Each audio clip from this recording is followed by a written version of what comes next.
This is Plant-Based Briefing. Is deer hunting necessary for population control? By Emily Moran Barwick at bitesizevegan.org.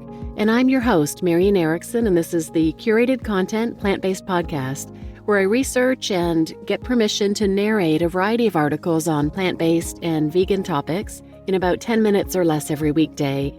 And today's article is from Emily Moran Barwick. She founded Bite Size Vegan to provide non-vegans with information and to provide teaching tools to current vegans.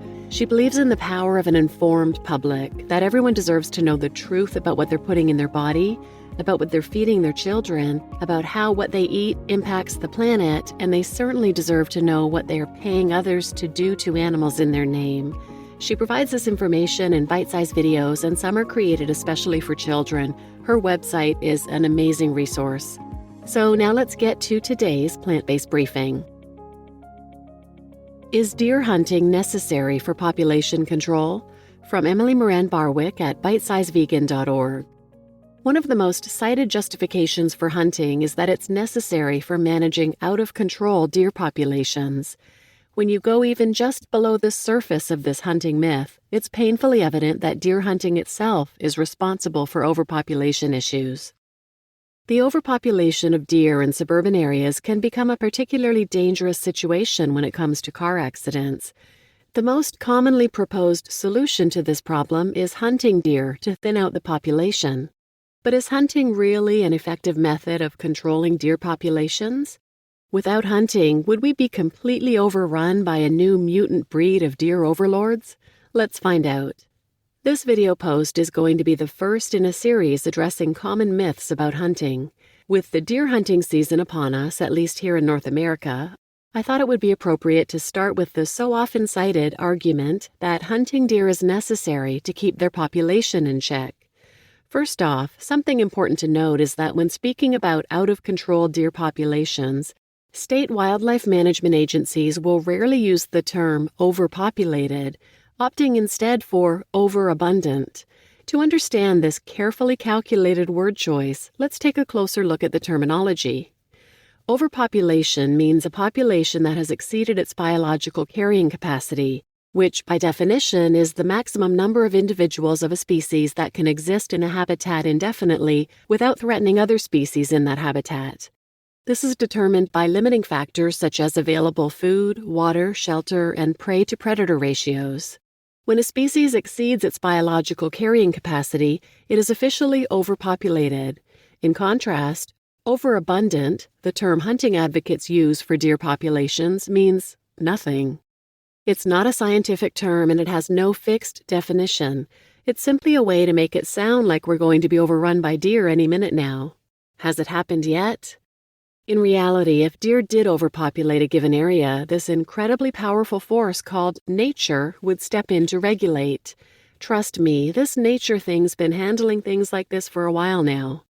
The problem of overpopulation arises only when humans interfere with nature. This is the most perverse element of the "we need hunters to control the deer population" argument. Deer populations become excessive because of hunting. The proposed solution is the source of the problem. So just how does hunting increase deer populations? There are two main ways. The first is orchestrated by state wildlife management agencies, and the second is a direct effect of hunting practices. Wildlife agencies, like State Department of Natural Resources here in the U.S., make some or all of their money from selling hunting licenses. Many of their mission statements explicitly state their responsibility to provide hunting opportunities. One of the ways they can increase these opportunities and thus increase hunting license revenue is by clear-cutting forested areas to create habitat ideal for deer. The Virginia Department of Game and Inland Fisheries, for example, recommends clearing multiple areas, each 1 to 3 acres in size, a practice which not only significantly boosts deer populations, but is also environmentally damaging. Ned Cavaney, a Department of Natural Resources state forester in Michigan, stated in the Northwoods Call newspaper, quote, "We manipulate forest habitat to produce amazingly unnatural deer numbers, up to 2 million of the critters some years. That probably approaches 2 million more than existed before man got into the act," unquote. You'd think a Department of Natural Resources would be concerned with preserving and protecting natural resources, right? What a preposterous thing to think. Well, to these agencies, deer are seen as a resource, not as animals deserving protection and definitely not as sentient beings. They are financial resources to be exploited for the sole purpose of being killed for a sport at a profit. Even the terminology used equates these sentient creatures with plants and views them as pure statistics. The Wisconsin Department of Natural Resources states in their annual report, quote, "We rank first in the country for the highest single-year deer harvest on record and are number one for deer harvest over the past decade. All of us work hard to keep it that way," unquote. Vegan activist Gary Yourofsky, in his own article on hunting, states, quote, "Everyone must understand that wildlife management is an illusory concept created around 100 years ago. There is no such thing as wildlife management. Humans cannot manage nature. The only managing humans should be doing is managing to stay out of the animal's space," unquote. Now moving on to the second source of artificially overabundant deer populations, the practices of hunters themselves.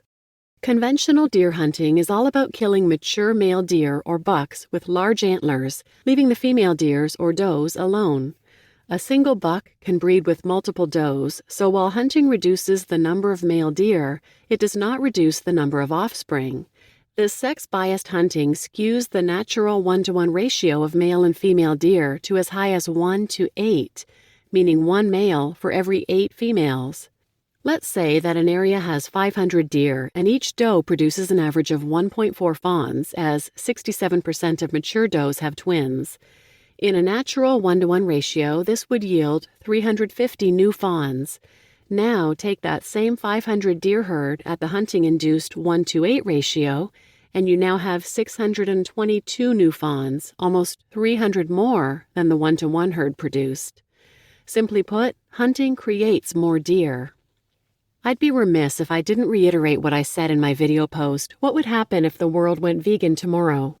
Creating an artificially high population of deer and then stepping in to say you have to hunt to control this out-of-control deer population is like farting in a room all day and then saying, "Thank God I'm here to open a window, otherwise we'd be overtaken by the smell." In both cases, if humans hadn't stunk it up in the first place, there'd be no problem to resolve. You just listened to Is Deer Hunting Necessary for Population Control? From Emily Moran Barwick at bitesizevegan.org, and I'm your host, Marian Erickson. And as always, I put a link to the original post in the show notes, and there are some interesting comments on her post, if you want to follow that link and check them out. There were some good points made. For example, hunters' preferences for removing dominant males from local ecosystems results in a declining gene pool. And it's exactly the opposite from hunting practices of actual predatory species. Most of the true predators take out the sick and the young and the slowest. There were also points made about population control, and if hunters and state management agencies were serious about population control, hunting season would be in midwinter with pregnant does as the preferred target, and then a secondary season in the early spring or summer where fawns are the target.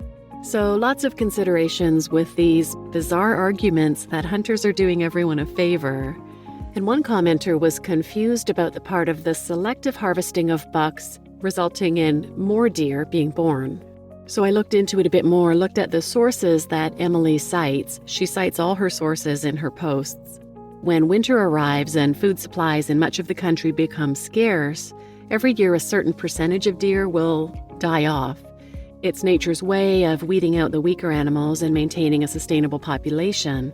And if a herd enters the winter die-off with a male-female ratio of 1-to-1, it typically emerges that way. So the same is true if they enter with a ratio of 1-to-8.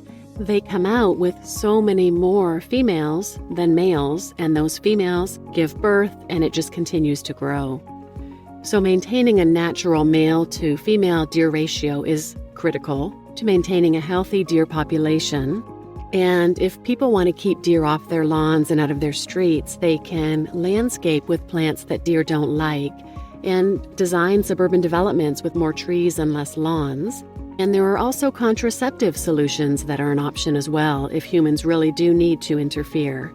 So please share this episode with anyone who might benefit, and thanks for listening.